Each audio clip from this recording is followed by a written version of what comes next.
Christmas Eve is supposed to feel warm. Lights in windows, music in the air, people rushing around with purpose. But for Emily Carter, Christmas Eve felt like a countdown to disaster. She was 10 hours into a double shift at Maple Street Diner, her third one that week. Her feet ached inside cheap non-slip shoes.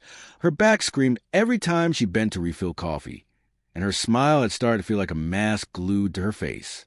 Emily hadn't slept more than 4 hours the night before.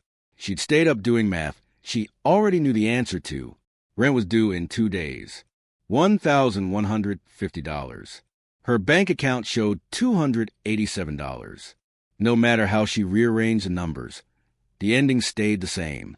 Emily wasn't just working for herself. 3 years ago, a car accident had taken both of her parents in one night. Since then, she'd become more than a sister to Lily, 15, and Noah, 12. She was their safety net, their plan, their last option.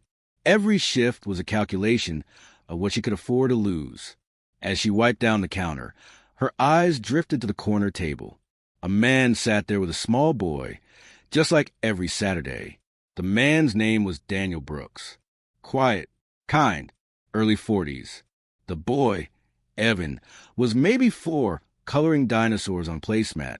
Daniel owned the little bookstore across the street.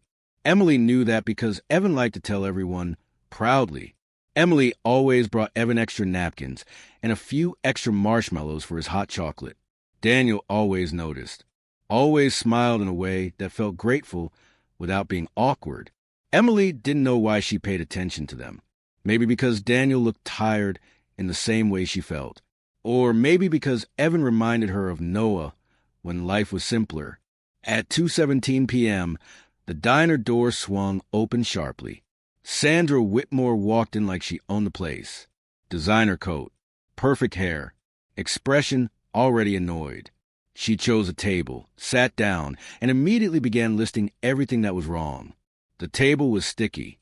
The music was too loud. The menu was confusing. Emily stayed calm. She always did. She apologized. She fixed what she could. She smiled. 40 minutes later, Sandra took one sip of her coffee and pushed the cup away like it had insulted her. "This is cold. Completely unacceptable," she snapped. "I want the manager. Now!" The diner went quiet. Everyone was listening. Emily felt heat crawl up her neck. "I'm sorry, ma'am. I'll bring you a fresh cup right away." Sandra leaned back in her chair. "No, I'm done being ignored." The manager, Rick, finally came out of his office. Sandra launched into her complaint, exaggerating every detail. According to her, Emily had been rude, careless, slow, and incompetent. Rick didn't ask questions, didn't look at Emily. He just sighed and said, "Emily, come with me." The walk to the back room felt longer than it should have. Rick folded his arms.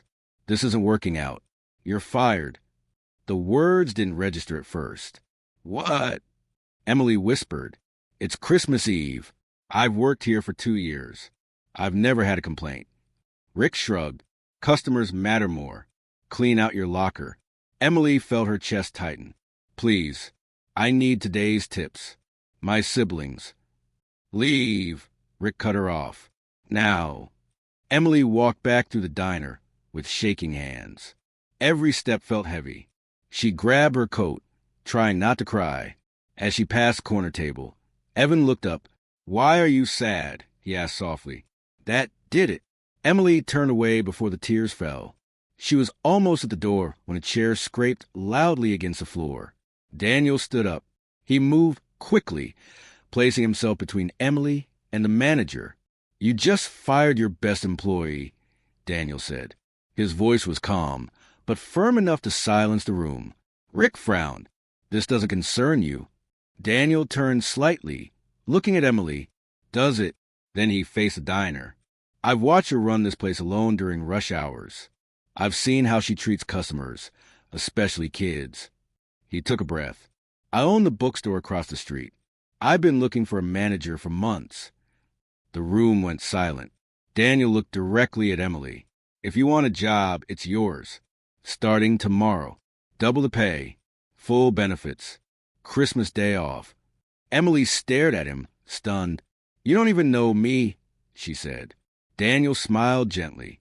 "I know enough." Rick started to protest, but it was too late. The moment had passed. Emily nodded, tears finally falling. "Yes," she whispered. "Yes, I want the job." The diner erupted in quiet applause. Daniel walked her back to the table. Evan grinned like Christmas had arrived early. That night, Emily went home with hope for the first time in years. Christmas morning was chaotic and loud. Lily and Noah bombarded her with questions. "A stranger hired you? At a bookstore? Is this real?" Emily laughed and cried at the same time. 2 days later, she walked into Brooks and Page's for her first day. The place was beautiful and completely disorganized. Stacks of books everywhere. Bills overdue. No system. Daniel looked embarrassed. "I'm bad at this part," he admitted. Emily got to work. She organized inventory, set schedules, created weekend story hours, partnered with local schools. Slowly, customers returned. Daniel watched in amazement, somewhere between spreadsheets and coffee breaks. Feelings grew, but complications followed. Rumors spread. Daniel's late wife's mother questioned Emily's intentions. Emily pulled back, afraid of losing everything again. Then a pipe burst in the bookstore. Thousands in damage. Daniel was ready to quit. Emily refused. She organized a community fundraiser. Lily and Noah helped. Evan sold lemonade in the cold. The town showed up. That night, Daniel asked a question Emily had been avoiding. "Why are you still here?" Emily answered honestly. "Because you stood up for me when no one else did." That was the moment everything changed. Weeks later, Daniel's mother-in-law arrived with a journal, his late wife's words, written before she died. She wanted him to love again. Emily went back to the bookstore and told Daniel the truth. She was scared, but she was in love. So was he. Thank you for watching Classic Stories. Don't forget to like, comment, and subscribe for more stories that remind us how powerful compassion truly is.